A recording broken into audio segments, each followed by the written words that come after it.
자, 고3 여러분 반갑습니다. 고생 많으셨습니다. 이 마스크 쓰느냐, 시험 보느냐, 이게 참 힘든 과정에서 공부를 하셨을 거라고, 시험을 봤을 거라고 생각합니다. 자, 이번 4월 모의고사라고 말할 수 없지, 또 이게 5월인데. 자, 경기도교육청 모의고사가 끝났습니다. 처음으로 학교에서 시험을 본 소감이 어떤지 좀 궁금합니다. 자, 이번 시험은요, 아시겠지만 점수가 조금 높았을 거라고 생각해요. 왜냐면 매우 쉬웠습니다. 이게 1등급 컷이 몇 점이냐면, 아시겠지만 1등급 컷이 95점으로 되어 있어요. 95점이고요. 2등급 컷이 이제 89에서 90 정도로 되어 있고요. 3등급 컷이 84점, 요 정도로 되어 있는데요. 솔직히 이 정도 점수의 그 등급 컷이라면 되게 쉬운 시험이죠. 그래서 선생님도 이번에 해설 강의에서 준비 다 했는데 진짜 좀 아쉬워요. 알았죠? 이게 좀 전부 다 해주기에는 너무 아까운 그런 시험이기 때문에 선생님도 조금은 오답 베스트 5에 좀 집중을 해서 말씀을 드릴 건데요. 중요한 것은 이 경기도교육청 시험이 되게 쉽게 나왔어요. 근데 오답 베스트 5를 보면요. 1위가 뭐냐면 아시겠지만 여러분 몇 번인지 아세요? 29번이에요. 자, 29번이고요. 자, 2위가 몇 번이냐면 2위가 14번 문제. 이게 29번이 문학이죠. 문학 문제 중에서 시문학의 개념을 묻는 문제고요. 자, 2위가 14번인데 이게 규칙 활용과 불규칙 활용을 묻는 문법 문제였어요. 여기 문법이고요. 문법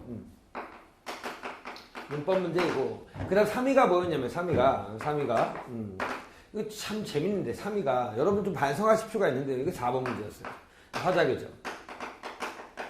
충분히 풀 수 있는 문제인데 여러분이 무슨 사고 과정이 잘못돼서 못 푼지 모르겠지만 이 화작이라는 거 자체를 정확하게 좀 읽고 푸는 연습을 좀 하실 필요가 있습니다. 자, 4위 문제가 있는데 4위 문제가 뭐냐? 그렇죠. 또 이거 보시면 알겠지만 이 4위 문제 재밌어요. 24번 문제. 이게 이제 그래도 독서 문제가 하나 껴있다는데 경제 지문이고요. 그 다음 5위 문제 그래프 문제입니다. 이것도 어려운 문제가 아니에요. 자, 5위는 뭐였냐면 바로 15번 문제 문법 문제였습니다. 자, 이렇게 되어 있는데요. 생각을 한번 해봅시다. 그럼 이렇게 딱 보면 학생들이 뭐라고 생각할 수 있을까요? 골고루 틀렸네. 아, 골고루 어려웠나? 아니요. 어렵진 않았어요. 95점이에요. 그러면 뭐가 쉬웠다? 그렇지. 독서가 매우 쉬웠다라는 것을 우리가 끄집어낼 수 있겠죠. 그러면 여러분이 생각할 게 1위, 2위, 3위, 4위, 5위가 이렇게 있지만 중요한 것은 유월모평이나 수능에서는 이렇게 나올 확률이 거의 없을 거라고 봅니다. 왜냐하면 지금까지 3개년, 4개년, 5개년까지 하더라도 대체로 1위부터 5위까지 중에서 1위는 대체로 뭐였어요? 그렇죠. 비문학이었습니다. 결국 비문학이 어려웠는데 이번 시험에서는 골고루 애들이 틀렸다. 결국은 뭐다? 비문학이 매우 쉬웠답니다. 경제지문이라든지 과학지문이라든지 인문지문이라든지 다 쉬웠어요 그냥. 근데 문제는 뭐냐면 이 정도인데도 불구하고 1등급이 안 나오거나 아니면 문제가 많이 발생한 학생은 꼭 명심하세요. 내가 뭐에 잘못되는지 어떻게 잘못되는지를 분석하실 필요가 있습니다. 제가 맨날 말씀드리는 것은 시험이라는 것은요 결과가 중요한 게 아니에요. 뭐가 중요하다? 그렇지. 결과를 대하는 자세가 중요합니다. 그 자세를 통해서 어떻게 다음에 할 것인가, 다음에는 어떻게 안 틀리게 할 것인가 라는 고민을 하셨으면 좋겠습니다. 자, 선생님은 여러분이 많이 틀린 문제를 중심으로 해갖고 그 지문을 중심으로 좀 할 건데요. 우선 첫 번째 문제는 화법입니다. 자, 토론이라는 말이 나왔고요. 자, 보세요. 이게 화법과 작문이 결합된 형태죠. 이거 다 아세요. 많이 나왔던 유형이고요. 그래서 첫 번째는 토론이 나와 있고요. 토론. 그 다음 나에는 뭐가 나오냐면 이 청중이 토론에 참여한 청중으로 참여한 학생이 토론 후 과제에 따라 쓴 초고입니다. 잠깐 토론과 초고가 나왔어요. 그 머릿속에서 이렇게 딱 나와야 돼. 뭐가 나와야 되냐면 아 토론이구나. 그럼 토론에서 체크해야 될 것은 뭐지? 그렇지. 주장과 근거 체크해야겠죠. 물론 주장과 근거 체크하기 전에 사회자가 무엇에 대해서 얘기하고 있는지 논제부터 체크하셔야 돼요. 논제, 그 다음 찬성과 반대의 주장과 근거 체크하고요. 그 다음 입론과 반론을 나눠서 한번 읽는 연습이 필요합니다. 이렇게 화법과 작문도보다 비문학처럼 읽기 원리가 있다는 말이야. 그 읽기 원리에 맞춰서 뭐 해야 된다? 읽어서 문제를 풀어야 돼요. 근데 만약에 화작을 틀린 학생들이 많다면 뭐다? 제대로 읽지 않고 풀었거나 혹은 선들이 봤을 때 근거를 정확하게 확인하지 않고 푼 애들이 너무 많다는 거야. 알았죠? 자, 아무튼 이렇게 4에서 7번 세트가 나왔는데요. 보시면 우선 4번 문제 딱 보면 가의 입론을 쟁점별로 정리한 것으로 적절하지 않은 것이라고 되어 있어요. 자, 쟁점별로 정리했대요. 그럼 어디까지만 읽고 풀어야 돼? 가만 읽고 푸셔야죠. 저는 가만 읽고 푼다. 읽으면서 푸는 거에다 뭐라고 표시하죠? 그치. 방생, 수강생은 알 거야. A라고 표시합니다. A로 푸는 거고요. 5번 문제 가볼게요. 5번 문제도 A와 B에 대한 문제야. 그럼 A까지 읽은 다음에 뭐 하셔야 돼요? 그렇죠. 1번 선지, 2번 선지, 그 다음 5번 선지 이런 것들을 체크할 수 있겠죠. 자, 그 다음 요것도 그럼 당연히 뭐야? 중간에 끊어서 한번 푸셔야 되고요. 그 다음 6번 문제 보시면 다음은 가리 참고하여 나를 작성하기 위해 학생이 메모한 내용이다. 나에 반영되지 않은 것이라고 되어 있어요. 그런데 친절하게도 뭐야? 1문단, 2문단, 3문단 나왔으니까 얘도 뭐한다? A로 나를 읽으면서 푸는 겁니다. 됐죠? 오케이. 자, 7번 문제는 조건에 따라 마지막 문단에 이어 쓴다라고 했어. 그럼 얘는 뭐야? 다 읽고 풀어야겠네요. 다 읽고 푸는 거 뭐라고 표시하지? 그렇지. B로 표시하면 됩니다. 자, 이렇게 발문을 먼저 빠르게 본 다음에요. 어떤 순서로 풀 것인지에 대해서 고민을 하셔야 돼요. 이해 가셨죠? 무슨 말인지. 자, 그러면 여기 보시면 어떻게 되어 있냐면 지문은 이렇게 되어 있습니다. 자, 가볼게요. 자, 보시면 이게 논제가 뭐냐면 논제는 여기에요. 여기 볼까요? 보시면 현금 없는 사회예요. 자, 현금 없는 사회래. 현금 없는 사회가 없는 사회. 사회자가 딱 얘기합니다. 현금 없는 사회가 바람직한가? 라는 거다. 사회가 바람직한가? 한가를 갖고 이 논제를 갖고 문제를 토론하자라고 얘기합니다. 자, 현금 없는 사회는 바람직한가? 그럼 얘가 뭐다? 논제가 되겠죠. 자, 그럼 얘가 논제가 되고요. 이 논제에 대해서 먼저 누가 얘기합니까? 찬성이 딱 얘기합니다. 그렇죠? 찬성 1이 뭐라고 하냐면 이렇게 얘기하죠. 찬성 1이 뭐라고 하냐? 난 찬성한다! 라고 하면서 자, 근거를 몇 가지 얘기했습니까? 4가지를 얘기했어요. 1번부터 4번까지. 어떤 게 있었냐면 첫 번째는 뭐야? 현금을 들고 다니는 불편이 없어진다, 줄어든다. 두 번째는 언제 어디서든지 뭐 할 수 있다? 편리하게 사용할 수 있다. 뭐 신용카드나 뭐 예를 들면 앱도 많죠, 요즘에. 자, 세 번째는 뭐다? 화폐에 제조하는 비용을 줄여준다. 그 다음 네 번째 뭐야? 공공의 이익을 올려준다 이거야. 왜냐면 자금 출처 같은 거 잘 받아갖고 세금도 빵 때릴 수 있으니까. 됐죠? 오케이. 그 다음 반대일이 이제 반대 2가 반론을 하는데 반론은 뭘 얘기했냐면 이런 얘기를 했어요. A에서. 자, 언제 어디서든 이용하면 어디서든 거래할 수 있다고 하셨는데요. 자신이 가지고 있는 비현금 결제 방식을 사용할 수 없는 곳에서 오히려 거래에 제약이 있지 않습니까? 라고 하니까 찬성이 그런 거 별로 없습니다. 라고 얘기하는 거죠. 자, 반대가 이제 입론을 합니다.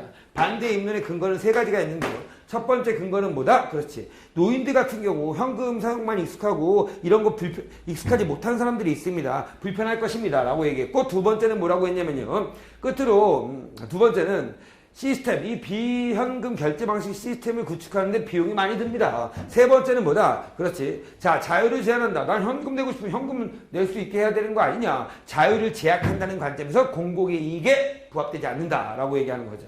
그러니까 찬성이 뭐라고 합니까? 이렇게 얘기합니다. 비용이 많이 소용된다고요? 그런데 그 비용은 우리나라 시스템이 잘 구축되어 있지 않습니까? 시스템이 잘 구축되어 있으니까 절감할 수 있지 않을까요? 라고 하는데 반대가 뭐라고요? 아닙니다. 시스템을 관리하고 또 안정적으로 유지하는 데도 돈이 듭니다. 라고 하면 내용이 끝나는 거죠. 별거 없어. 근데 문제는 지문을 읽을 때 너무 빨리만 읽으려고 하고요. 혹은 안 읽고 찾아가면서 풀려고 하니까 문제를 틀리는 거라 이거야. 알았죠? 자, 4번 문제. 이게 오답률 3인데요. 뭐 나머지 것들은 다 보는데 이게 3번 선지를 이제 애들이 제일 많이 썼는데 잘 봐봐. 저는 이거 보면서 뭘 느꼈냐면 3번을 보시면 그래 이해 안 갈 수 있어요. 이거 수치로 제시하는데 선생님 수치가 안 보였습니다 라고 하는 학생이 있어요. 자, 제가 만약에 일반적인 해석을 한다면 이렇게 말할 수 있겠죠. 자, 보니까 찬성이 돼서 뭐라고 돼 있냐면 이렇게 얘기합니다. 1,000억 원 이상의 많은 비용이 된다. 그럼 이것도 뭐야? 수치라고 볼 수 있겠지. 이렇게 끝나면 안 돼. 내가 이거 못 찾구나 이게 아니고 만약에 3번을 딱 봤는데 수치가 안 보여. 그럼 3번 딱 쓴 다음에 이거 제낄 거야? 그렇게 제끼면 안 되지. 왜? 항상 선지를 스킵할 때는 자 봐. 선지 스킵이라는 말이 무슨 말인지 제일 수강생은 알 거야. 정답이 정확하게 나오면 나머지 선지 보지 않는다. 이거지. 그런데 생각해봐. 선지를 스킵하려면 뭐냐면 정확하게 답이 지문에서 근거가 어긋날 때만 해야 돼. 얘는 지금 니네가 근거가 없다라고 생각해서 답을 3번 쓰잖아. 그렇게 하면 안 된다고. 수치가 내가 놓칠 수도 있잖아. 내 머리를 너무 믿지 말고 눈으로 확인해야 돼. 그런데 선지 스킵을 하지 말라 이거죠. 근거가 근거가 지문에 없어서 적절하지 않은 선지가 있어. 이때는 선지 스킵하지 마라 이거야. 알았죠? 자, 그럼 5번을 보시면요. 잘 보세요. 확인이 딱 하면 끝나. 개인의 선택의 자유가 제한되는 것이 필요하면 근거로 들어. 끊고. 그쵸? 선지 항상 끊어서 읽어야 돼. 그럼 제한되는 것이 필요하다? 미친 거죠. 얘는 뭐야? 반대일은 뭐라고 했냐면 이렇게 얘기했어요. 자, 끝으로 봐봐. 끝으로 현금 없는 사회는 현금을 사용하고자 하는 개인들의 선택의 자유를 제한합니다. 자유라는 가치가 확대되는 것이 현대 사회의 지향이라는 거 볼 때 어떤 이유에서든지 자, 사회 구성원의 선택 자유가 축소된 것은 안 좋다 이거야. 그러면 자유가 제한된 것은 필요하다 미친 거죠. 얘는 이렇게 자유가 없어진 것을 부정적으로 본 거잖아. 답은 5번 이렇게 되는 거죠. 정확하게 답이 나와야 돼. 알았지? 자, 이렇게 문제를 푸셨어야 되고요. 자, 5번 문제 보시면요. 뭐 이 문제도 어려운 문제는 전혀 아닌데요. 정답 오답률 19%짜리인데 자, 보세요. 1번엔 뭐가 틀렸냐면 여기 신뢰성의 의문을 갖고 출처 요구하는 게 없어요. 자, 2번에서는 뭐냐면 이의제기를 수용하여 자기 주장을 타당함을 강조했다고 했는데 그럼 A에서 이의제기를 수용해야 돼요. 자, 봐봐. 근데 여기는 이의제기 수용했어 안 했어? 전혀 수용한 게 없습니다. 자, 3번 보시면 B의 찬성 E는 상대 측 발언의 내용을 재진술하여 구체적 사례를 제시할 것을 요청하는 구체적 사례를 제시하는 걸 요청하는 거 없어. 자, 끊은 다음에 항상 앞뒤에서 쉬운 것부터 먼저 가는 거야. 알았죠? 자, 4번 선지 보면 뭐라고 되냐면 반대일은 상대 측의 이의제기를 일부 인정했다. 아, 있어요. 어디 보냐면 마지막 봐봐. 구축 비용은 절감할 수 있을지라도 여기 나오죠. 그렇지? 일부 인정했습니다. 향후 예상되는 문제가 뭐냐? 이거죠. 자, 유지하고 관리하는데도 돈이 많이 든다. 이 부분이죠. 이 부분이 뭐야? 향후에 예상되는 문제점을 지적하는 부분이다. 이거지. 됐죠? 오케이. 자, 그러면 답 몇 번이야? 4번입니다. 5번도 쉽게 나올 수 있는 건데 절충안이 없었습니다. 이렇게 풀면 되고요. 자, 두 번째 6번 문제 갑니다. 다음은 가를 참고하여 나를 작성하기 위해 학생이 메모이다. 나에 반영되지 않은 것이 무엇이냐? 이렇게 나왔어요. 읽으면서 하나씩 가시면 되는데요. 자, 봐봐.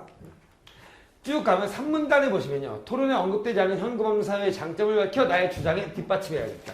자, 현금 없는 사회의 장점이라고 했어. 그럼 얘는 토론에서 언급되지 않았으니까 당연히 찬성 1에서 언급되지 않은 것을 찾아야 되는 거야. 여기 없는 거를. 자, 그럼 뭐라고 되어 있냐면 자, 이 페이지에 오른쪽에 맨 위를 가보십시오. 보자. 거래 환경이 비현금 결제 방식으로 변화되고 있고 자, 3문단 가볼게요. 3문단.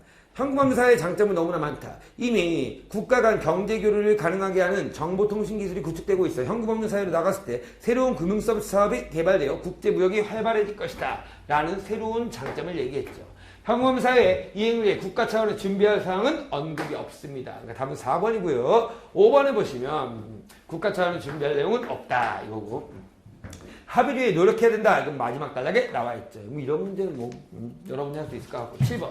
자, 봐봐. 자신의 주장을 강화한다. 그럼 얘 주장은 뭐냐면 찬성이야, 찬성. 그치? 찬성 쪽에 나와야 돼요. 자, 그러면 비유적 표현을 써야 돼. 비유는 뭘까? 원유법이라든지 직유법이라든지 이런 거 써야 되는 거죠. 자, 한 배를 탔다. 이렇게 나왔어요. 근데 현금 결제 방식을 지킨다는 것은 얘는 반대가 되겠네. 그럼 틀렸죠. 2번 보시면 현금 결제 방식이 사라지게 된다면 한쪽 날개로만 나는 세다. 이것도 뭐야? 반대겠네요. 뭐 비유는 있습니다. 자, 이렇게 함께 만들어가는 현금 없는 사회 속에서 개인은 편리한 삶을 누릴 수 있다. 이거 찬성은 맞는데 비유가 없네요. 틀렸고요. 그렇죠? 자, 4번에 보시면 공동체가 함께 가는 현금 없는 사회로의 이행은 현대사회에 윤택하게 하는 새로운 물결이 될 것이다. 라고 되어 있어요. 보세요. 공동체가 함께 가는 현금 없는 사회로의 이행은 여기까지 맞아. 현대사회에 윤택하게 새로운 물결이 될 것이다. 자, 물결이라고 돼 있어. 물결이야. 그럼 얘는 찬성이면서 비유도 나왔네요. 답 몇 번이야? 4번이죠. 이 문제는 뭐 오답률 8%밖에 안 되네. 이처럼 공동체가 함께 논의한다면 현금의 긍정적 가치를 인정하고 뭐 현금의 긍정적 가치가 왜 나와? 이것도 반대이잖아. 들렸죠? 오케이. 쉽게 풀 수 있는 문제입니다. 자, 화작은요. 4번 문제를 여러분이 조금은 꼼꼼하게 보는 거 그리고 수치가 안 나왔으면 바로 넘어가서 나머지 것들을 확인하는 그런 자세만 있었다면 충분히 풀 수 있는 문제입니다. 자, 넘어갑니다. 넘어가시면 이제부터 문법을 갈 거야. 이 문법 문제에서 여러분이 정말로 많이 틀렸던 게 14번이야. 근데 이거 내가 말할게. 요 14번 문제는요. 개념이 좀 필요해요. 왜 개념이 필요하냐면 충분히 규칙 활용과 불규칙 활용에 대해서 정확하게 아셔야 돼요. 이것만 알고 있다면 이 문제는 너무 쉬운 문제인데 이게 오답률이 지금 보니까 몇 퍼센트냐면 오답률이 14번이 자 오답률이 49%예요. 그럼 결국은 반이 틀렸다는 건데 몇 번을 썼냐면 1번을 쓴 애들이 되게 많아요. 되게 어설프게 개념을 알고 있는 거죠. 우선 규칙 활용을 잡으려면 뭐부터 잡으셔야 되냐면 규칙 활용을 잡으려면 이거 선생님 더문법 들은 사람은 그냥 쉽게 풀었을 거라고 선생님이 예상해요. 왜냐면 선생님이 해준 게 다 나왔어 진짜. 봐. 규칙 활용은요.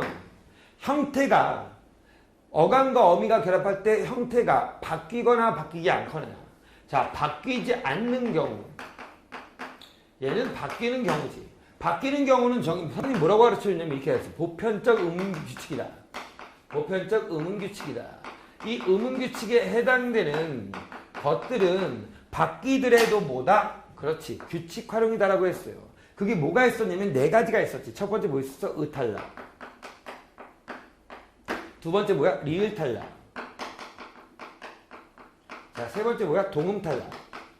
자, 기억나야 돼. 쓰어가 써가 되는 거. 울는이 우는이 되는 거. 동음탈락은 뭐야? 서어라가 설아가 되는 거. 이런 거죠. 그 다음 뭐 있다? 축약. 이런 것들은 뭐다? 보편적 의문규칙이면서 규칙 활용이 됐어. 형태가 바뀌지만. 자, 바뀌지 않는 거. 예를 들어서 이렇게 적어줬어. 나는 먹어가, 먹다에다 어가 붙으면 먹어가 되는 거. 항상 뭐냐면 이렇게 모음으로 시작하는 어미를 붙여봐야 돼. 그런데 불규칙 활용이 있는데 불규칙 활용은 어떻게 된다? 형태가 바뀌어. 형태가 바뀌는데 세 가지 형태로 바뀌어. 첫 번째가 뭐라고? 어간이 바뀌는 거. 두 번째는 어미가 바뀌는 거. 세 번째는 둘 다 바뀌는 거 이거지. 요거였지. 그러면 어간이 바뀌는 건 뭐가 있었냐면 중요한 거 두 가지 기억했어. 비읍불규칙과 르불규칙. 특히 이 르불규칙이 시험에 나온다고 했고 중요하다고 했고요. 어미가 바뀌는 것은 여불규칙 혹은 너불규칙. 자, 둘 다 바뀌는 것은 히읗불규칙이었죠. 자, 요 정도까지 머릿속에 들어오셔야 되고요. 히읗불규칙은 파랗다 파래, 빨갛다 빨개, 색채어가 많이 나온다고 했어. 자, 러불규칙은 푸르어가 푸르러가 되는 거 이런 것들. 자, 르불규칙은 이르어가 일러가 되는 거, 빠르어가 빨러가 되는 거 이런 것들이죠. 자, 그러면 기본적으로 뭘 하셔야 되냐면 얘 원형을 하셔야 돼. 그럼 얘는 묵다지. 묵다에다 어가 붙었어. 그럼 어떻게 돼? 묻어가 된 거지. 그쵸? 그럼 전혀 바뀐 게 없죠? 그럼 얘는 무슨 활용이야? 규칙 활용이지. 됐죠? 오케이. 그럼 일러의 기본형을 잡아야 돼. 기본형이 뭐야? 이르다죠.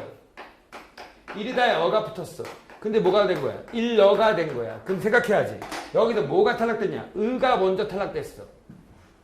그치? 오케이. 그 다음 뭐가 더 생겼냐면 리을이 이렇게 더 생겼다는 거지. 오케이. 그럼 일러가 돼서 앞에 어감 부분만 바뀌었으니까 요 파란색 보이시나요, 피디님? 파란색? 잘 안 보이죠, 이거 파란색. 분필 교체. 자. 저는 막 이렇게 합니다. 여러분 봐봅시다. 요걸 한번 해볼까요? 요거 잘 나오나? 요거 좀 될 것 같네요. 보세요. 일어 했을 때요. 일어에서 자, 이르어가 있으면 자, 먼저 의가 이렇게 탈락됩니다. 요거는 좀 보이죠, 그래도? 자, 그 다음 뭐야? 리을이 더 생긴다는 거지. 그럼 이르어가 뭐가 됐다? 일러가 됐어. 그럼 어감 부분만 바뀐 거죠. 어감 부분만 바뀌었으니까 뭐다? 그렇지. 얘는 불규칙 활용이면서 어간이 바뀐 거구나 이거지. 이렇게 돼야 돼. 알았지? 됐죠? 오케이. 두 번째 가볼게요. 자, 세 번째 이르러죠. 이르러도 똑같이 기본형은 이르다야. 어가 됐어. 근데 러가 됐죠. 그러면 어가 뭐로 바뀌었어? 그렇지. 러로 바뀌었으니까 얘는 뒤에만 바뀐 거지. 그럼 얘는 불규칙 활용이면서 뭐가 됐다? 어미가 바뀐 것이다. 이렇게 돼야지. 러불규칙 활용이구나.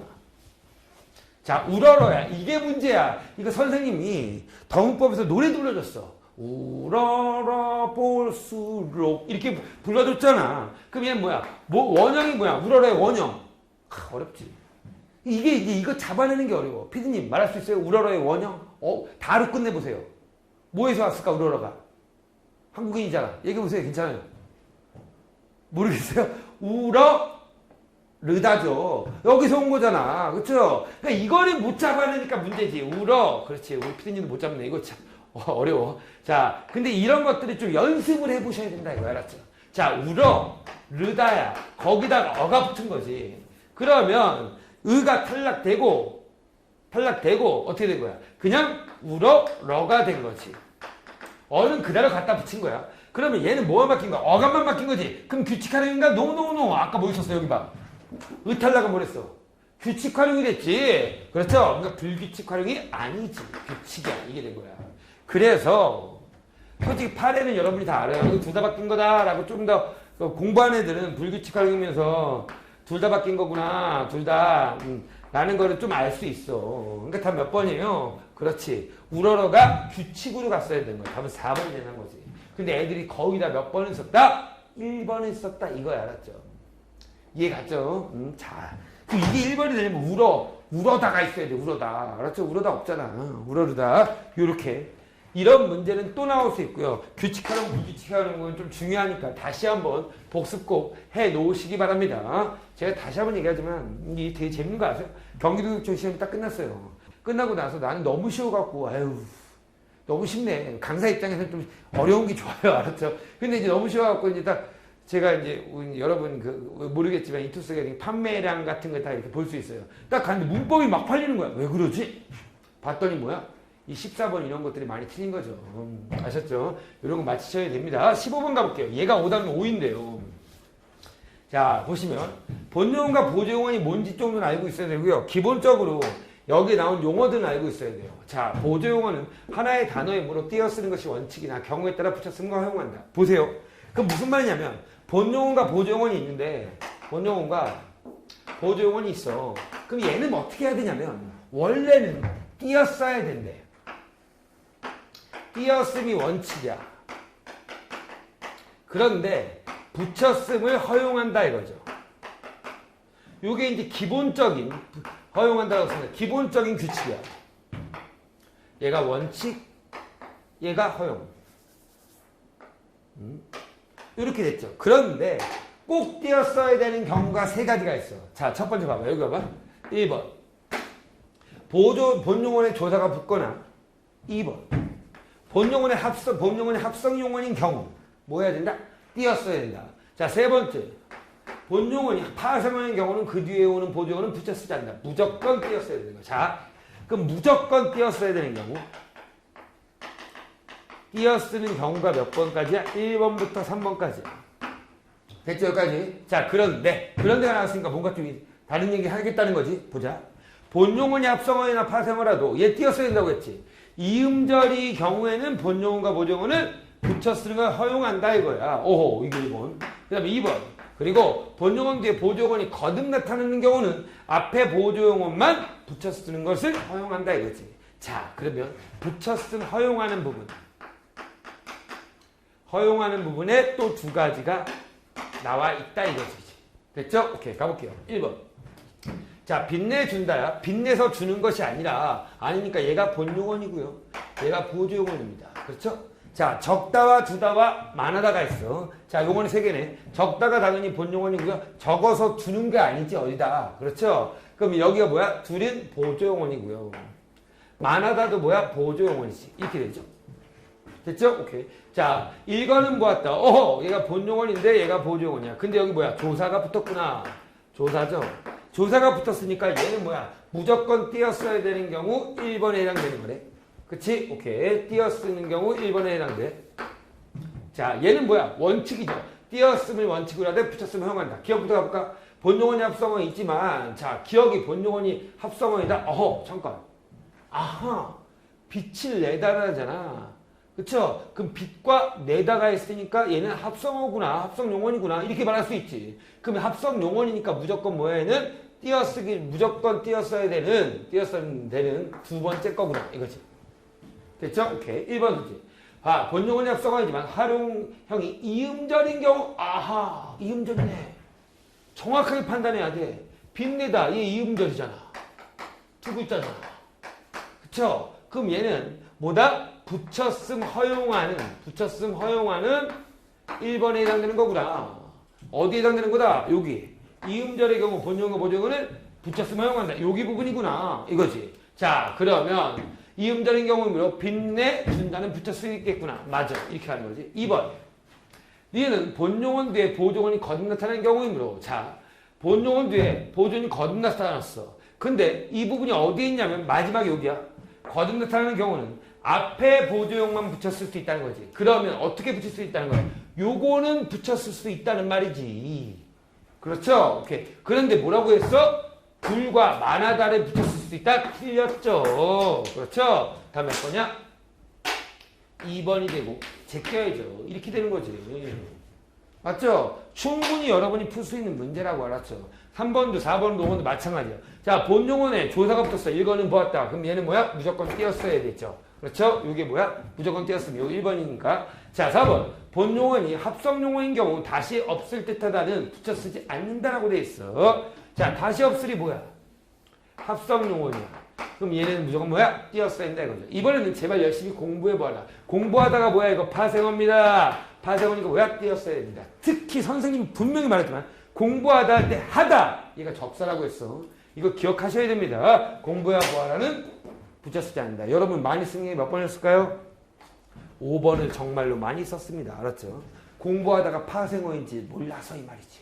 그렇죠? 이 정도는 충분히 여러분이 해결할 수 있어야 됩니다. 자, 잠깐 칠판 좀 지우고 오겠습니다.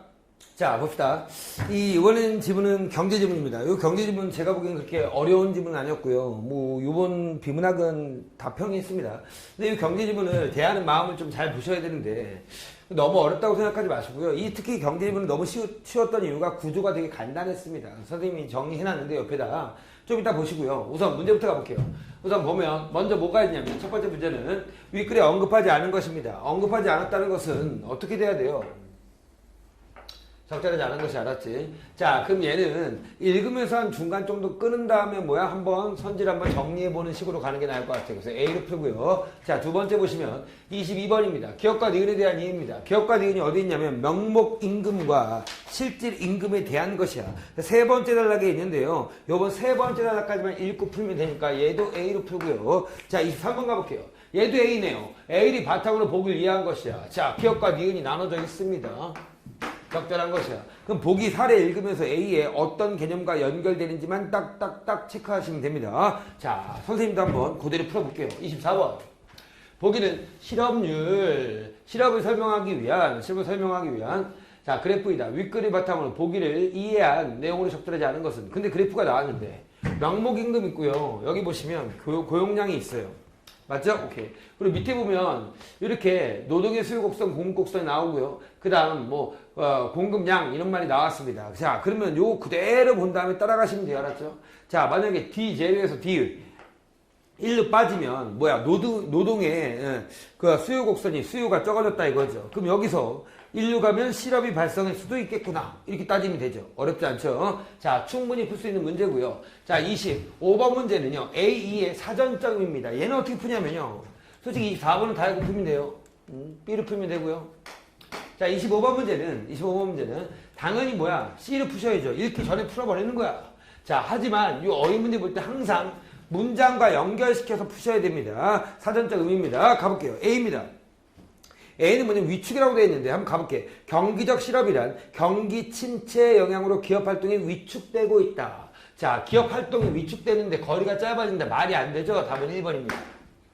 이렇게 하면 되고요. 자, 그 다음 두 번째 가볼게요. 경기가 침체돼요. 경기가 침체됐다는 건 막 활성화되지 않는다는 거지. 자, 제자리에 머문다. 맞네요. 이렇게 푸시면 돼요. 알았죠?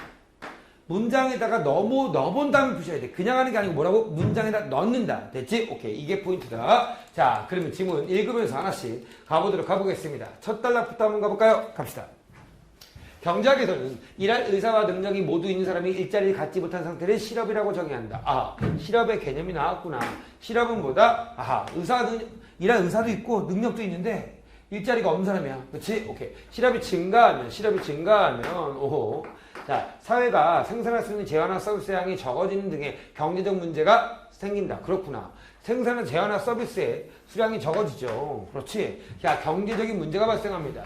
경제학에서는 실업이 발생하는 원인에 대해서 세 가지로 나눠졌는데요. 첫 번째 마찰적 실업, 두 번째 구조적 실업, 세 번째 경기적 실업 등으로 분류하고 그 해결책을 정부의 역할과 관련하여 제시하고 있다. 그럼 이제부터 중심화되는 뭐다? 실업이야. 그 다음 실업의 원인이 나올 것이고 그 다음 해결책이 정부의 역할과 관련되어 나올 거야. 이렇게 나오는 거지. 그러니까 이 첫 단락에 다 설명해 줬어. 그래서 너무 쉬웠다는 게 첫 단락에서 말하고 싶은 다 얘기했어. 여기 봐봐. 중심화되는 당연히 실업입니다. 맞죠? 오케이. 그런데 경제 문제가 발생하는데 원인은 세 가지. 마찰적, 구조적, 경기적이야. 해결책은 정부 역할 관점에서 얘기해 주겠어! 라고 얘기한 거지. 그럼 무조건 뭐 나와야 돼? 먼저. 원인부터 얘기해야겠죠. 원인은 뭐로 나눴어? 세 가지 나눴죠. 마찰적 실업, 구조적 실업, 경기적 실업. 그렇죠? 따져보면서 읽으시면 됩니다. 너무 쉬웠어. 두 번째 따라 갑니다. 우선 마찰적 실업이란, 자, 마찰적 실업 동그라미 치고, 오케이. 일반적으로 경제 상황에서 노동자가 개인의 선택으로 직업이나 직장을 바꾸는 과정입니다. 개인의 선택으로 직업이나 직장을 바꾼다 이거지.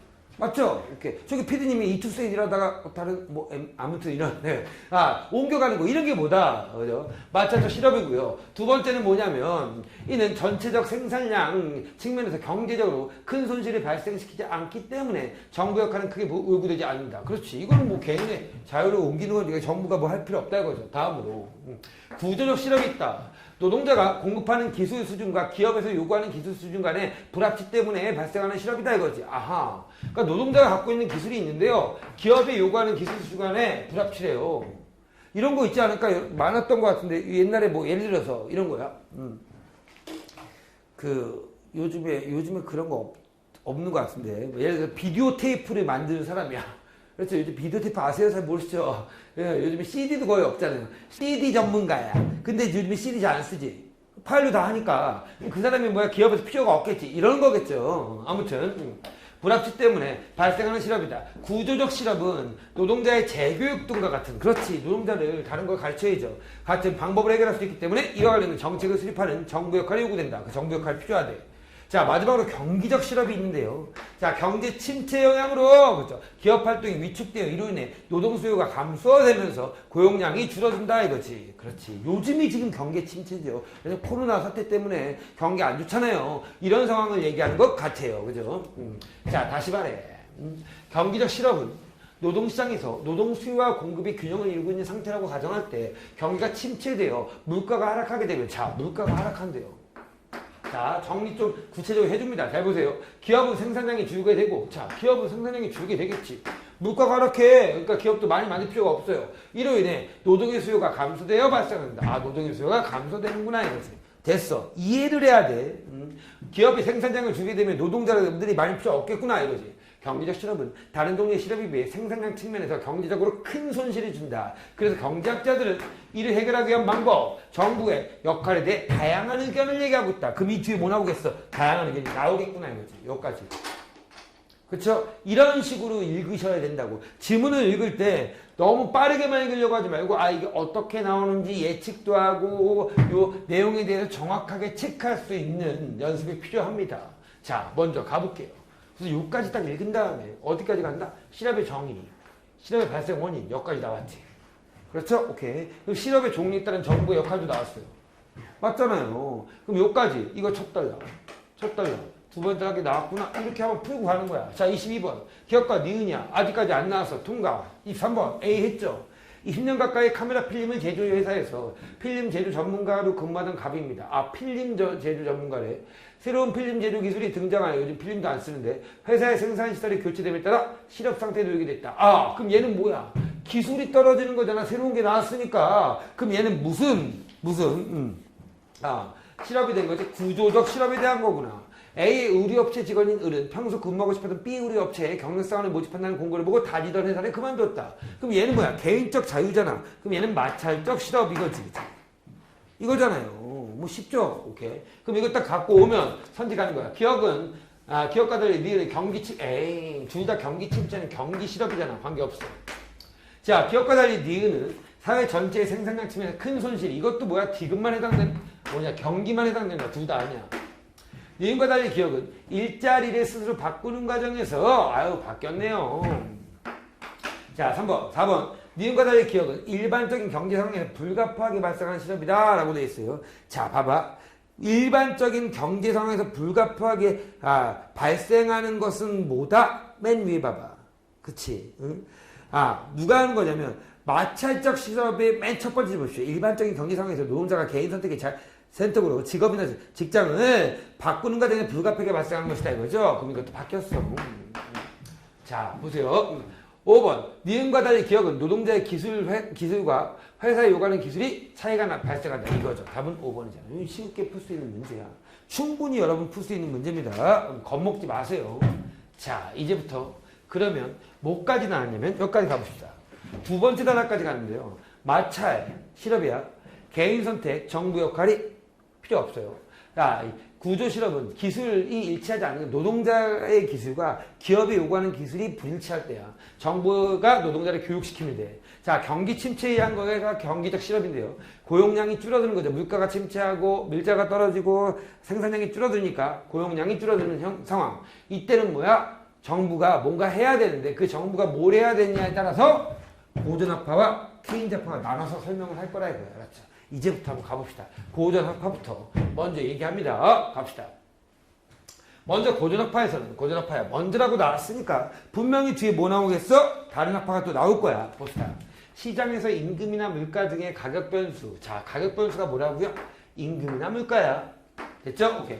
완전히 탄력적으로 작용되고, 탄력적이 뭐냐면 막 움직인다 이 말이야. 자, 경기적 실업을 자연스럽게 해소될 수 있는 일시적 현상을 본다 이거죠. 너무 걱정하지 마 이거야. 그럼 이것도 뭐야? 정부 역할이 별 필요가 없겠지. 그렇죠? 이들에 의하면. 자, 근데 왜 자연스럽게 해소되는지는 모르겠어. 그리고 왜 가격 변수가 탄력적인지도 아직 잘 모르겠어. 이제 나와야 돼 이게. 이들에 의하면 노동자들이 받는 화폐 액수를 의미하는 명목임금이 변하지 않는 상태에서 명목임금이 뭐야? 돈 받는 거야. 만약에 300만 원을 받아. 그럼 300만 원이 명목임금이라는 거죠. 상태에서 경기 침체로 물가가 하락하게 되면 자, 물가가 하락해요. 자, 명목임금을 물가로 나눈가? 잠깐. 물가분의 명목임금이야. 그쵸? 오케이. 이걸 뭐라고 한다? 실질임금이라고 한대요. 그쵸? 오케이. 명목임금은 물가로 나눈 값. 즉, 임금의 실제 가치를 의미하는 실질임금은 상승하게 된다 이거야. 잠깐. 명목임금과 실질임금이 헷갈리면 얘를 네모치고 얘를 세모치면서 읽는데 중요한 건 네모 세모가 아니고 이렇게 사칙현상이 나오면 메모를 해놔야 돼. 알았죠? 그럼 물가가 올라가면 실질임금은 뭐야? 떨어지겠지. 그지? 맞죠? 오케이. 그 정도 알겠죠? 예를 들어 물가가 10% 정도 하락해. 물가가 하락해요. 그럼 분모가 하락하면 당연히 실질임금 올라가겠네. 그치? 물가가 10% 하락하게 되면 명목임금으로 구매할 수 있는 재화량이 10% 정도 늘어날 수 있고 이는 물가가 하락하기 전보다 실질임금이 10% 상승했다는 의미이다. 그렇구나. 그럼 얘가 떨어지면 당연히 뭐가 올라간다? 그렇지. 얘는 올라갈 수밖에 없는 거지. 됐죠? 오케이. 어렵네. 어렵지 않네. 자, 이렇게 실질임금이 상승하게 되면 자, 실질임금 상승하게 됐어. 그럼 예전보다 명목임금은 똑같이 300만 원 받지만 330만 원어치 살 수 있는 거지. 됐죠? 오케이. 자, 상승하게 되면 자, 다시 갑니다. 실질임금이 상승하게 되면 자, 경기적 실업으로 인해 실업 상태에 있던 노동자들은 노동시장에서 일자리를 적극적으로 찾으려고 하고 그렇지. 왜냐면 내가 예전같이 돈만 벌어도 많은 거 살 수 있어. 그러니까 일 좀 많이 해야겠네? 라고 하면서 적극적으로 찾게 된다 이거야. 이로 인해 노동의 초과 공급이 발생한다 이거야. 사람들이 막 뭐 일자리에 몰려들려고 하면 당연히 초과 공급이 발생하겠지. 그쵸? 생각해봐. 자, 그래서 노동자들은 노동시장에서 경쟁하게 되고 경쟁하게 됩니다. 이러한 경쟁으로 인해 명목임금은 탄력적으로 하락하게 된다 이거지. 생각해봐. 내가 선생님도 이제 뭐 직원들이 있으니까 연구소에 직원을 구했어요. 만약에 300만 원으로 구했어. 300만 원, 월 300만 원 드리겠습니다. 구했어. 막 몰려와. 그럼 내가 300만 원만 줘도 많이 몰려오네. 250 해볼까? 그럼 250에도 막 몰려온다는 거지. 그럼 명목임금이 어떻게? 떨어질 수밖에 없다는 거죠. 이렇게 이해하셔야 된다고. 명목임금의 하락은 당연히 뭐야? 이게 떨어지면 얘가 또 분자가 떨어지면 실질임금 당연히 떨어질 수밖에 없지. 됐죠? 오케이. 자, 실질임금 한가락으로 이어지게 되고 실질임금은 경기가 침체되기 이전과 동일한 수준으로 돌아간다 이거야. 그렇지. 이게 무슨 말이야. 그렇지. 330만 원이었어 그전에. 근데 270만 원으로 내린 거야 명목임금을. 그럼 당연히 실질임금도 뭐야 300만 원 정도로 내려가겠지. 이거죠. 결국 기업에서 명목임금이 하락한 만큼의 노동의 수요량을 늘릴 수 있지. 그렇죠. 맞죠? 기업에서 임금이 적어졌으니까 사람을 더 많이 뽑을 수 있겠죠. 되므로 노동의 초과 공급은 사라지고 실업도 자연스럽게 해소된다 이거구나. 아, 이렇게 되는구나. 이렇게 이해하면서 읽으셔야 된다고요. 따라서 고전학파에서는 자, 인위적 개입을 통해 경기적 실험을 감소시키려는 정부 역할은 반대한다. 필요 없어 이거야. 여기까지가 뭐야? 고전학파의 얘기야. 자, 그런데 기억과 니은에 대한 내용을 먼저 풀어보자. 갑니다. 자, 기억이 뭐고 니은이 뭔지를 정확하게 다시 한번 따져보면요. 기억은 뭐다? 명목임금이야. 자, 니은은 뭐야? 실질임금이야. 물가가 상승하고 기억이 하락한다면 잠깐. 자, 물가가 상승한다. 이게 상승해. 그러면 실질임금은 어떻게 떨어지겠죠? 자, 다시. 자, 기억이 하락해. 명목임금이 하락해. 그럼 당연히 실질임금 떨어지겠죠. 에이씨, 뭐야, 이거 하락이지. 솔직히 저 4치견사만 알더라도 답이 1번 나오네. 제껴야죠. 그쵸? 정확하게 풀 수 있어야 돼, 이런 거. 이게 왜 오답률 27%야? 충분히 풀 수 있잖아. 아무것도 아닌 문제야. 이거 수학이라고 볼 수도 없어, 알았죠? 산수, 그치? 자, 봅시다. 물가가 변화가 기억이 하락해. 그럼 기억이 하락하면 당연히 실질임금은 하락하겠지. 됐어. 물가가 하락하고 기억이 변하지 않았어. 자, 물가만 하락했어. 자, 물가만 하고 기억이 변하지 않으면 실질임금 어떻게 돼? 올라가겠죠. 오케이. 자, 기억이 상승하면 노동자들이 받는 화폐 액수는 증가됐다라고 했어. 명목임금은 받는 돈이야. 그럼 상승하면 300에서 330만 원 주면 단 화폐 액수는 증가하겠지. 니은이 상승하면 기억으로 구매할 수 있는 재화량이 증가한다는 거지. 맞죠? 오케이. 실질적 가치를 말하니까 되게 쉽게 풀 수 있는 문제였습니다. 자, 그럼 마지막 단락을 가봅시다. 하기 전에 여기 한번 볼까? 명목임금의 탄력 작용에 대한 관점차. 이거 모르겠어. 실업 종류에 따른 정부 역할 아직도 안 나왔어. 알았죠? 그럼 더 가. 자, 그러나가 나왔어요. 그러나가 나왔다는 것은 당연히 뭐야? 앞에 있는 고전학파와 반대된다는 얘기입니다. 여러분 아시겠지만 이 케인즈 학파는 EBS에 나왔던 거야. 알았죠? 충분히 할 수 있어야 되고요. 뒤에 보면 뭐 인정투쟁 아시죠? 이 인정투쟁도 어디 나왔어요? 그렇지. 우리 EBS 수특에 나와 있는 겁니다. EBS 비문학도 어느 정도는 도움이 된다는 거 알고 계셔야 됩니다. 자, 케인즈파에는 자, 시장에서 임금이나 물가 등의 가격 변수가 완전히 탄력적으로 작용하지 않기 때문에 경기적 실험을 자연스럽게 해소될 수 없다고 주장한다. 뭔 말이야? 아하, 아까 임금과 물가 등의 가격 변수가 고전학파는 뭐라고 했어? 탄력적이라고 했잖아. 근데 얘는 완전히 탄력적으로 작용하지 않아.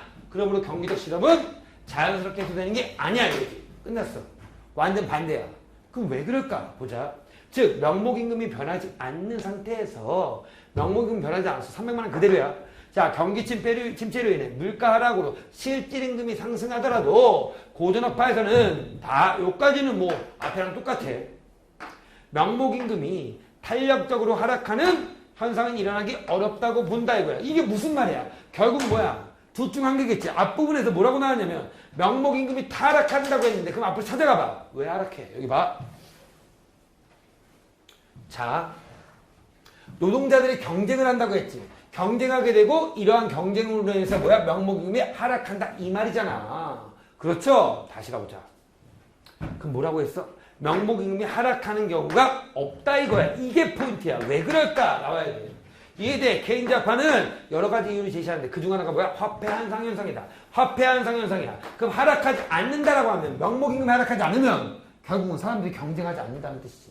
그럼 경쟁하지 않으면 당연히 뭐야? 기업에서도 하락하지 않는다면 더 많은 사람을 뽑을 수가 없는 거잖아. 임금이 하락하지 않는다면. 그쵸? 오케이. 화폐 한상 현상. 이게 뭐야? 화폐 한상 현상이란 자, 경기 침체로 인해 물가가 하락하고 이에 대해 바다 명목임금이 하락했을 때 실질임금이 봐봐. 명목임금이 하락했을 때 실질임금이 물가도 하락했어. 나 물가 하락했다. 명목임금도 하락했어. 실질임금이 명목임금의 하락 이전과 동일하다는 것을 노동자가 인식하지 못한다는 현상을 의미한다 이거야. 보세요. 무슨 말이냐면 사람들이 이렇게 생각한다는 거지. 물가가 하락했어. 그리고 내가 예를 물가가 딱 떨어졌어. 한 10% 떨어졌어요. 그리고 내 월급이 10% 떨어졌어. 270만 원이야. 솔직히 얘기해서 여러분 물가가 10% 떨어진 거 느껴져? 몸으로? 안 느껴져. 그냥 내 월급만 270만 원 된 것만 느껴지잖아. 솔직히. 그 말을 하고 싶은 것 같아. 자, 보면 노동자가 동일하다는 걸 인식하지 못한다는 거지. 자, 그래서 경기 침체에 의해 물가가 하락하더라도 화폐 현상으로 노동자는 명목임금의 하락을 받아들이지 않게 되고 그럼 뭐야? 하락을 받아들이지 않는데 무슨 말이야? 봐봐. 이런 거지. 아니 물가 떨어졌다고요? 아, 내 임금 임금 10% 하락한, 물가가 떨어졌다고 하락, 10% 빼겠다고요? 그러면 안 돼요. 이렇게 얘기한다는 거지. 그러니까 생각보다 뭐야? 월급 명목임금을 떨어뜨릴 수가 없다는 거야. 그렇죠? 선생님도 이제 연구실에서 이제, 이 연구실 우리 직원들이 보면 안 됩니다. 아무튼, 연구실 직원들한테 월급을 주잖아요. 매년마다 연봉 협상을 해요. 협상을 하면, 저도 한 5%, 10%는 올려주거든요. 그런데 문제는 뭐냐면, 내가 요번에 좀 수강생이 적어서, 강의가 잘 안 됐더라. 그러니까 10% 깎자. 그럼 피디님 솔직히 남아있겠어요? 안 남아있는 데잖아. 그렇잖아. 그럼 나간다 이거지. 그러니까 받아들이지 않는다는 말이야. 봐봐. 그러면 결국 자, 명목임금은 경기적 실업이 발생하기 이전의 수준과 비슷하게 유지된다 이거죠. 그렇죠. 그럼 결국 뭐야? 돈 깎을 수 없다 이거야. 이는 기업에서 노동 수요량을 늘리지 못하는 결과로 이어진다 이거지. 실업은 지속된다 이거야. 그렇지. 똑같이 돈을 줘야 돼. 방법이 없어. 알았죠? 동결도 쉽지가 않아. 조금이라도 올려줘야지 단일 말이 나는 거지. 아니 그건 나도 그렇구나.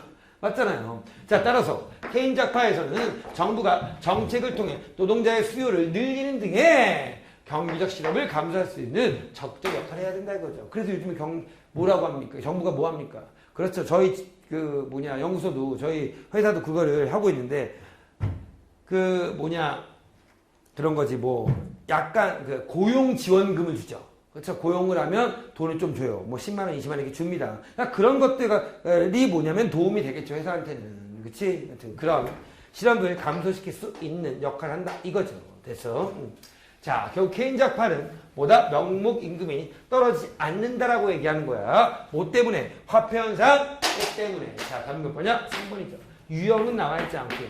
자, 5번 선지. 명목임금의 탄력적 작용에 대한 관점 차이. 그렇지. 어떤 사람은 탄력적으로 작용된다?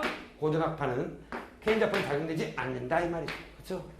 오케이. 자, 갑시다. 몇 번? 24번을 갑니다. 요 문제 해볼게요. 자, 그래프 보시면요. 그래프 항상 볼 때는 뭐냐면 X축과 Y축 체크해야 돼. 고용량, 명목임금 체크하고 이 S재료가 뭔 뜻인지 모르겠으면 여기다 적으면 돼. 자, S재료는 노동의 공급곡선, 노동 공급곡선, 노공 이렇게 적으면 되는 거야. 됐죠? 오케이. 자, DO와 D1은 노동의 수요곡선, 얘는 노동 수요곡선, 노수. 이 재료는 경기 실업이 발생하기 전에 형성되었던 노동에 대한 수요와 공급의 균형점이다. 얘는 경기 침체, 경기적 실업이 발생하기 전이야. 이게 전이고요. 얘가 이제 경기적 침체가 발생한 다음이겠네요. 그렇죠? 고용량이 줄어들었으니까. 갑니다. 1번. 자, D 재료에서 D1으로 이동하여 노동의 초과 공급이 발생했다면, 자, 봐봐. D 재료에서 D1이야. 해볼게. 노동의 초과 공급이 발생했대요. 무슨 말이냐면, 자, D 재료에서 D1으로 갔어. 알았죠? 그럼 결국은 뭐 한 거야? 고용량이 줄어들겠지. 고용량이 줄어든 거잖아, 지금. 됐어. 자, 고전학파는 이래 일시적 현상이라고 했다. 그럼 실업의 현상이죠. 노동수요곡선 여기였는데 노동수요가 줄어들었으니까 당연히 뭐야? 수요가 줄어들었다는 것은 실업이라고 볼 수 있는 거지. 그럼 실업은 뭐다? 일시적인 현상이다. 라고 한 거지. 그쵸? 오케이. 이 재료가 발생하기 전이랬어. 알았죠? 이 재료. 오케이. 그럼 이 원으로 가면 경기 실업이 발생한 거야. 그죠? 1로 내려갔으면 1로 갔으니까 경기적 실업이 발생한 거다 이거죠. 그러면 당연히 뭐다? 그렇지. 일시적 현상이라고 말하겠죠. 이거 그대로 고전학파가 얘기한 겁니다. 2번. 자, D0에서 D1으로 이동하여 W5가 W1 수준을 하락했다면 W 명목임금이 하락했어. 오호! 이거 누가 얘기한 거야? 그렇지. 고전학파가 얘기한 거죠? 오케이. 하락했다면 고전학파의 그 원인은 노동의 초과 공급으로 인한 노동자들의 경쟁 때문이다. 노동자들이 경쟁하니까 임금이 떨어진다. 이것도 뭐다? 분명히 세 번째 단락에 고전학파에 나와 있습니다. 뭐 이거 지금 안 찾아도 되죠? 자, 3번. D0에서 D1으로 이동하더라도 W5와 W1 수준을 하락하지 않는다는 이거 케인작파지. 뭐 때문이라고 했어? 화폐 환상 현상 때문이다. 맞아. 4번. D0에서 D1으로 이동하여 실업이 발생했다면 케인작파에서는 이를 해결하기 위해 노동의 수요를 늘리기 위한 정부의 역할이 필요하다. 마지막 부분에 나왔어. 5번. D0에서 D1으로 이동하더라도 명목임금이 W5 수준이 유지되었다면 그래. 케인작파는 그렇게 얘기했죠. 자, L5에서 L2만큼 노동에 대한 수요가 발생할 것이라고 생각해. 뭔 소리야? 노동의 수요가 발생하지 않는다고 했잖아. 노동량은 늘어나지 않는다라고 분명히 지문에 나와 있습니다. 그렇죠? 오케이. 어디로 가면 되냐면요. 여기 나옵니다. 밑에서 네 번째 줄. 노동의 수요량을 늘리지 못한다. 이렇게 나왔죠. 그럼 다몇 번? 1번 이렇게 되는 거지. 이 정도 풀 수 있으면 됩니다. 자, 여기 보세요. 네 번째다가 케인자판은 가격 변수가 타격적이지 않아. 그러니까 실업이 자연스럽게 해소되지 않아. 그러니까 정부가 적극적 역할을 해야 된다 이거죠. 자, 제가 이렇게 정리했던 거거든요. 이 정리한 부분은 거시적으로 짐을 이해한 거야. 그런데 문제는 미시적으로 고전학파가 왜 그런지, 물가가 떨어지면 뭐가 올라가고 이 부분은 뭐야? 구체적으로 여러분이 이해하면서 가야 돼. 알았지? 그러니까 시험에 나올 만한 비문학의 포인트들을 딱딱 잡는 힘이 필요합니다. 근데 이런 힘이 없다면 분명히 말씀드리지만 강의를 통해서 어느 부분이 시험에 나오는지, 어떤 부분이 중요한지 이 부분을 체크하는 연습을 꼭 하셔야 된다 라는 말씀드립니다. 자, 칠판 잠깐만 정리하고 올게요. 자, 봅시다. 시문학입니다. 29에 32번 문제입니다. 자, 이거 별로 어렵지 않았는데 이게 29번 문제가 왜 오답률 1위일까라는 걸 선생님이 진짜 곰곰이 생각했거든요. 그러니까 29번 문제 보시면 이거 딱 보면 가하나의 표현상 특징으로 설명으로 적절한 것은 이렇게 나왔잖아. 적절한 것이야. 그러면 찾는 건데 결국은 제가 한번 찾아볼게요. 우선 가와 달리 나는 청각적 심상을 활용하여 시상을 구체화했다. 그러면 가에는 청각적 심상이 없어야 되고 나에는 청각적 심상이 있어야 되는 거야. 맞죠? 그럼 나를 보면 뭐가 있냐면 여기 보면 매미의 노래 청각이 있어요. 맞죠? 오케이, 노래 청각으로 듣지 우리. 자, 그 다음 봐. 가를 봐봐. 가에 뭐가 있냐면 여기 못 찾을 수 있어. 중요한 거는 못 찾는 건 중요한 게 아닌데 봐. 여기 보시면 봐. 얼빠진 혼백들이 땅의 온도를 불러 곡성이 높다. 곡성, 곡소리 이런 말이거든. 그렇죠. 곡소리가 높다는 거야. 알고 곡소리 알죠. 그런데 문제는 뭐냐면 이 곡성이 높다를 못 찾을 수 있어. 니네가. 그럼 못 찾았네. 그리고 이거 모르겠다 라고 가야 돼. 없어. 나는 있다. 답 1번. 이렇게 하고 제끼면 안 된다고. 이거 아까 선생님이 얘기했지만 선제 근거가 지문에 없을 때는 내가 못 찾을 거를 생각해서 나머지까지 봐야 된다고. 자, 보면 가와 달리 나에는 대조적 이미지를 활용하여 시적 의미가 있다. 가에는 분명히 대조적 의미가 있어. 봐봐. 얼빠진 혼백은 곡소리를 내지만 그러나 나는, 그럼 얼빠진 혼백과 나는 대조지. 그렇죠? 그리고 보면 여기 봄의 이미지와 봄볕 이미지와 겨울의 이미지가 대조적 이미지가 분명히 있어요. 그럼 29번도 대조적 이미지, 나는 대조적 이미지 활용하여. 이거 틀렸지? 가와 달리 가지고 가에도 대조적 이미지 있으니까. 그럼 틀렸어. 자, 3번. 나와 달리 가는 음성상징어. 자, 가에서 음성상징어 보여야 돼. 음성상징어가 뭔지부터 먼저 체크하자. 의성어, 의태어. 의태어, 아장아장. 아니면 딸랑딸랑. 이런 게 나와야 돼. 없어. 자, 5번. 가와라는 특정 시열에 반복하여 시적 상황을 부각하고 있다. 자, 가를 보니까 특정 시열 반복 있어 없어? 여기 있잖아. 피해. 그렇죠? 나에도 뭐가 있어? 딱 눈에 딱 보이는 거. 주었다. 그럼 답은 4번이잖아요. 근데 여러분 너무 성급하게 판단해서 그런 거야. 알았죠? 특히 청각적 이미지 1번 선질이 정말 많이 썼는데 곡성 못 찾을 수 있어. 괜찮아. 하지만 더 확실한 거를 잡는 연습을 하셔야 된다고. 알았죠? 자, 우선 가시부터 가볼게요. 가시를 보기 전에 뭘 보셨어야 되냐면 30번 문제 딱 보시면 뭐가 있냐 이런 게 있어요. 이 작품 동면하는 곤충을 화자로 설정하여 일제강점기에 혹독하고 암담한 현실 세모 극복 의지를 형성하고 있는 거구나. 그럼 부정적 상황이 나올 것이고 거기다 극복 의지가 나오겠구나. 이렇게 따져야죠. 동면하는 곤충은 강인한 생명력을 지녀 능동적으로 추위를 이겨낼 뿐만 아니라 강인한 생명력, 인고의 시간 속에서 스스로 단련시킨다. 인고는 인고의 시간이야. 스스로를 단련시킨대. 그런데 이때 곤충이 떠올리는 봄에 대한 전망. 봄. 좋은 거겠네. 자, 당대 현실에 극복될 것이라는 작가의 현실 인식이다. 극복될 것이라는 인식. 미래가 좋을 것이다 이거야. 자, 이렇게 보고 가을에 가는 거야. 가을에 보니까 봅시다. 상가들이 늙은 풍경에서 앙상한 계절에 씨름할 때, 그럼 앙상한 계절의 세모야. 자, 보니까 겨울이겠지. 앙상한 계절에 씨름한다고 했어. 자, 제목이 뭐였냐면 동면하는 곤충의 노래래. 그럼 여기서 나가 곤충일 수도 있다는 걸 따져야 돼. 나는 흙을 뚜지고 그죠? 들어왔다 이거야. 얘가 곤충이구나 라는 걸 알 수 있어. 됐죠? 잘 보세요. 얘가 지금 어떤 생각이냐면 겨울이야. 겨울이라는 부정적 상황에서 나는 지금 뭐 하고 있다? 동면을 하는 거야. 동면하고 있는 거야. 자, 차군 달빛이 피해. 차군 달빛이 피해야 되는 거야. 둥글소의 앞발에 피해. 둥글소도 피해야 되는 거죠. 나는 깊이 땅속으로 들어왔다 이거야. 동면을 합니다.